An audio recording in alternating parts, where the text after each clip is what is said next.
아멘. 시편 중에서 신약 성경, 특별히 예수님의 고난에 가장 많이 인용되어진 시편이 바로 69편입니다. 왜 그럴까요? 왜냐하면 시인은 지금 인생에 정말 너무 많은 고난을, 어려움을 지나가고 있는데 그게 너무 많아서 다 헤아릴 수 없을 정도로 이런저런 마음의 어려움들이 닥쳐오고 있다는 것입니다. 멀쩡하게 신앙생활 잘 하시는 분이 공황장애와 우울증이 같이 와서, 공황장애가 단순히 그냥 마음의 문제뿐만이 아니라 몸도 아프게 하거든요. 정말 감당할 수 없을 때 그냥 그것이 단순히 어떤 나의 질병으로만 끝나는 것이 아니라 내 관계와 삶의 자리에까지 이르러서 힘들게 하는 일들이 오늘날에도 있는 것을 보면 이 시인의 고백은 그냥 단순한 고백이 아닌 것 같습니다. 사도 바울도 사역을 하며 제일 힘들었던 게 무엇입니까? 같은 유대 동족들이 오히려 자신을 핍박하는 것을 보며 같은 민족인데, 같은 동족인데 함께 나눌 수 없는 그 사실이 대단히 힘들게 하였습니다. 왜 이런 일이 우리 삶에 계속해서 일어날까요? 여러분, 죄인은요, 근본적으로 고슴도치 성향을 가지고 있습니다. 죄인은 결코 죄인과 같이 기뻐할 수 없습니다. 죄인은 서로를 찌르고 서로를 피나게 하고 서로를 망가뜨려서 서로를 죽이기까지 하는 것이 죄인의 모습입니다. 그런 삶의 질고를 우리 모두가 다 살아가는 곳곳에 가지고 있는 것입니다. 정말 얼마나 힘들고 악하냐면, 내가 너무나 목마르고 힘들고 아픈데 나에게 갈증이 날 때 식초를 주고, 배가 고픈데 독을 만들어서 먹이는 사람들이 이 땅의 사람들이라는 거예요. 식초를 먹을수록 갈증이 더 나고 배가 고픈 사람에게 그 독을 먹였으니 어떻게 감히, 이거 살인행위라는 거죠. 이와 같은 일들이 공공연하게 일어나고 있는 것입니다. 그들이 쓸개를 나의 음식물로 주며 목마를 때에는 초를 마시게 하였사오니, 단순히 그들이 그냥 그런 음식과 어려운 것들로 나를 힘들게 하는 정도가 아닙니다. 인생의 제일 큰 고난은 육체적인 것보다 혼자 있다라는 거예요. 아무도 나를 위로해 주는 사람이 없다라는 것이 마음에 큰 아픔으로 다가오는 것이죠.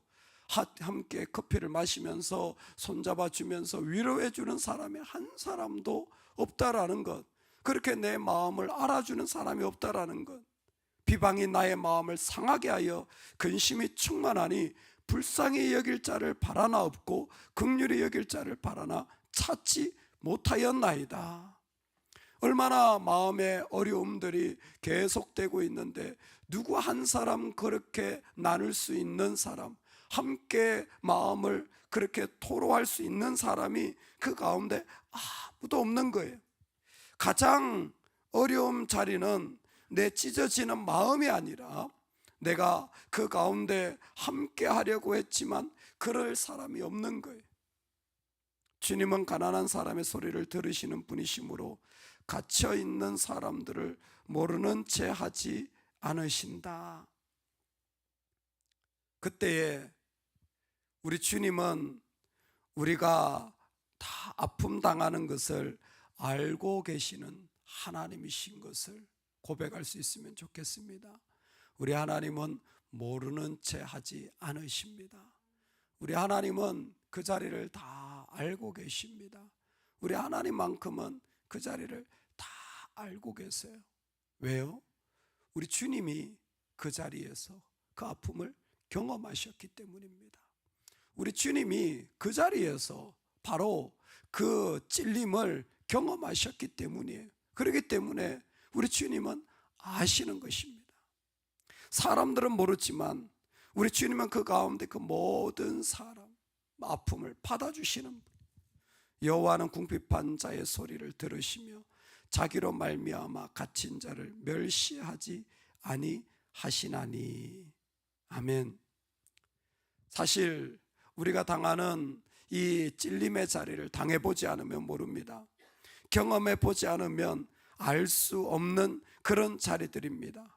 하지만 우리 주님은 그 자리를 아시기 때문에 오늘 우리에게 이 말씀을 통하여서 전하는 것입니다. 내가 그 일을 경험했다. 내가 그 자리에 함께 있었다라는 것입니다. 할렐루야.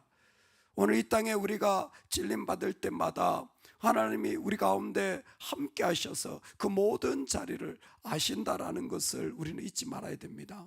그러므로 여러분, 우리가 죄된 세상에서 우리가 할 수 있는 가장 아름다운 일이 무엇이냐면 바로 내가 고통당하는 그 자리, 내가 아픔 당하는 그 자리가 어떤 자리요? 내가 하나님께 찬양 드릴 자리라는 거예요. 이젠 그 눈을 가지시길 주의 이름으로 축원합니다. 내가 비방받고 외로워서 사람은 다 찔리면 나도 찌르고 싶어요. 나도 돌 던지고 싶어요. 나도 그렇게 하고 싶어요. 그리고 원망하고 싶어. 어떻게 저 사람이 나를 모른 척 할 수 있나? 여러분, 그런데 그 믿음의 방법이 아닙니다.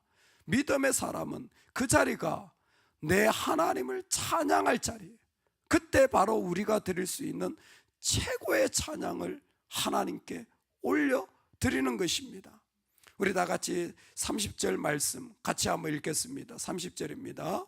내가 노래로 하나님의 이름을 찬송하며 감사함으로 하나님을 위대하시다 하리니. 아멘, 아멘. 내가 하나님을 찬송하며 나아가는 거예요. 내가 하나님께 찬송하며 나아가는 거예요. 여러분, 이때 찬송은요, 어떤 찬송이 되어지냐면 전심으로 드리는 찬송이 되어져요. 이 고통 가운데 하나님께 나아가는 마음은 정말 어떤 것도 그 사람을 막을 수가 없습니다. 이때 영적인 확장이 일어나요. 그래서 최고의 찬양이 되어지는 거예요. 그래서 고난이 우리에게 유익인 거예요. 왜? 이때는요, 찬송하는 말씀 한 구절이 그냥이 아닙니다. 내 뼈를 깎고 내 심정을 토하는 마음으로 하게 돼요. 그래서 어떤 고백을 드리냐면 황소를 드림보다 여호와를 더욱 기쁘시게 함이 될 것이라. 아마 다윗은 알고 있었습니다. 누구보다 제사를 어떻게 하는지 다윗은 잘 알고 있었어요. 자, 죄를 지었을 때 그래도 규모가 있는 사람들은 양이 아니라 소 정도는 드리잖아요. 아마 하나님께 그 감사의 제사를 드릴 때 소를 드리는 마음이 있었을 겁니다. 근데 소 몇 마리가 중요하지 않아요. 할렐루야. 이 정도 하는 것이 그에게는 의미가 없어요. 왜? 내 소 몇 마리 드리는 것 가지고는 내 마음이 차질 않아요. 온전하게 드릴 때는요, 규정을 뚫고 지나가는 거예요. 삶의 바운더리를 뚫고 지나가는 거예요.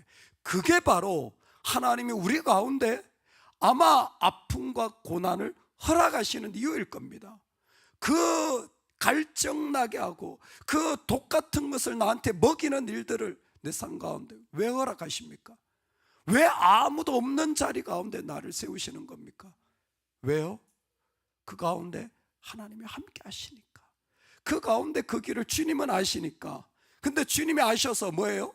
그 자리를 통하여 나로 뚫고 올라와서 하나님 앞에 사람들이 하는 그런 어떤 정도가 아니라 우리가 그 가운데 하나님께 찬양 드릴 수 있는 새로운 길을 그 가운데 허락하시고 세워가시는 거예요. 그게 우리가 드릴 최고의 찬양인 거예요. 그 최고의 찬양을 하나님 이 땅에서 기대하시는 것입니다. 그냥 드리는 찬양이 아니라 그때에 갈급한 마음으로 하나님께 드릴 때 황소 정도가 아니라 온전한 마음으로 주님 앞에 드리는 그 모습을 오늘 우리를 부르시는 거예요. 여러분, 우리의 자리 속에서 우리 하나님을 향한 최고의 찬양을 올려드릴 수 있는 은혜가 있기를 간절히 축원합니다. 이제는 그 아픔의 자리가 내가 주님께 찬양 드릴 자리구나, 내가 주님을 높일 자리구나. 이 아픔의 자리가 바로 내가 이제 다시 한번 주님 앞에 뚫고 지나가야 되는 자리구나. 이 찬양이 위대한 것은 한 사람, 아무도 없잖아요. 다윗 한 사람이 찬양을 해요. 한 사람이 찬양하면 하나님은 온 우주를 새롭게 하십니다. 한 사람이 진짜 찬양하면 하나님은 온 우주를 새롭게 건설하시는 거예요. 시온의 구원과 유다의 회복을 이 한 사람을 통하여 하나님은 하기를 원하시는 거예요. 그 한 사람의 찬양을 통하여 그토록 이스라엘이 꿈꿨던, 그토록 하나님이 꿈꿨던 시온을 구원하고 유다 성읍을 건설하는 이 일들을 그 가운데 하나님 허락하시는 거예요.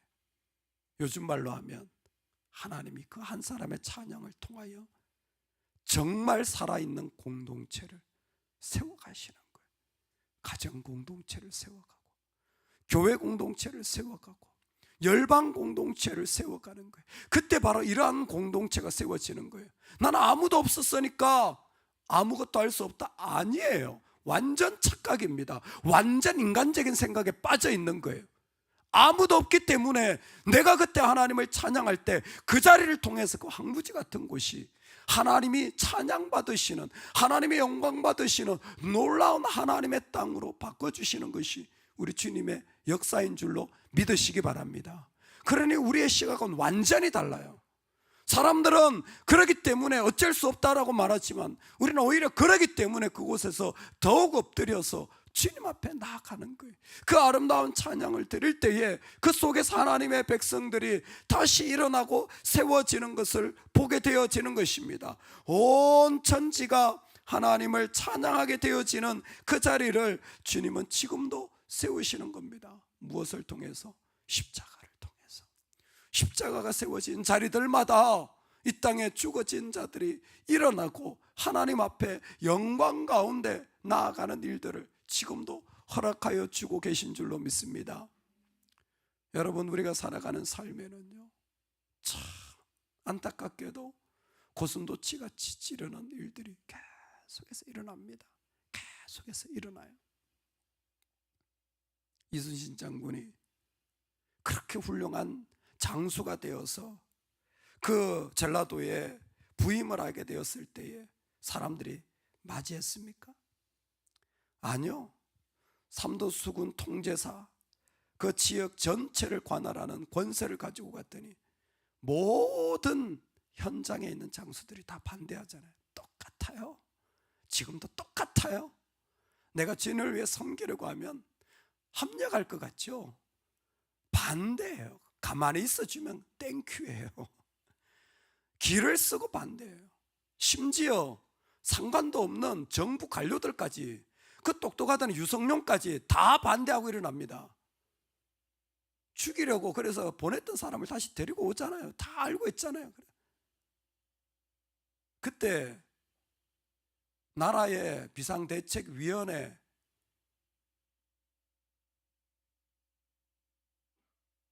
왕이 임금했던 오리 이원이라는 유일한 사람이 어떻게 그러실 수 있습니까?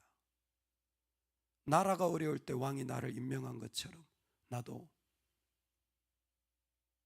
이순신을 버릴 수는 없습니다.